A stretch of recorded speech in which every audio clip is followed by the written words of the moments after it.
বন্ধুরা, চলে এসেছি আরেকটি গুরুত্বপূর্ণ ইনফরমেশন নিয়ে।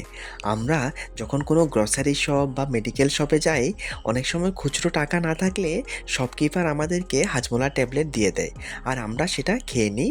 অনেক সময় বাচ্চাদেরকেও খেতে দিই।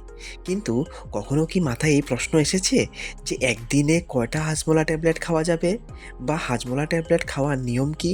হাজমোলা ক্যান্ডিও বাজারে পাওয়া যায়, আর হাজমোলা ট্যাবলেটও বাজারে পাওয়া যায়। আজকের ভিডিও হাজমোলা ট্যাবলেট নিয়ে।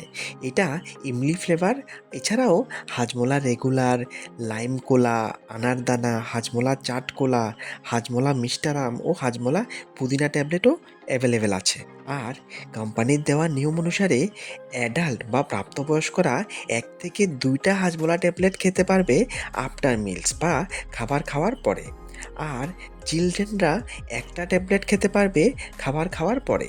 এই ডোসেজ বা খাওয়ার নিয়ম দেওয়ার কারণ হলো, এই হাজমোলা ট্যাবলেট হলো একটা আয়ুর্বেদিক মেডিসিন, যেটা ডাইজেস্টিভ ট্যাবলেট হিসাবে ব্যবহার করা হয়। তাই নেক্সট টাইম যখন কেউ আপনাকে হাজমোলা ট্যাবলেট দেবে, বা আপনি হাজমোলা ট্যাবলেট খাবেন, তখন কিন্তু একসঙ্গে 4টি ট্যাবলেট মুখে ঢুকিয়ে দেবেন না। খাবার খাওয়ার পরে 1 থেকে 2টা ট্যাবলেট খাবেন। সাইড এফেক্ট তেমন একটা হয় না, তবে যদি আপনি খুব বেশি বেশি হাজমোলা ট্যাবলেট খেয়ে নেন একদিনে, তবে লুজ মোশন হতে পারে বা পেট খারাপ হতে পারে। এই ধরনের ছোট ছোট কিন্তু গুরুত্বপূর্ণ ইনফরমেশান ফ্রিতে পেতে চ্যানেলটি অবশ্যই সাবস্ক্রাইব করবেন, আর ভিডিওটিকে একটি লাইক অবশ্যই দেবেন।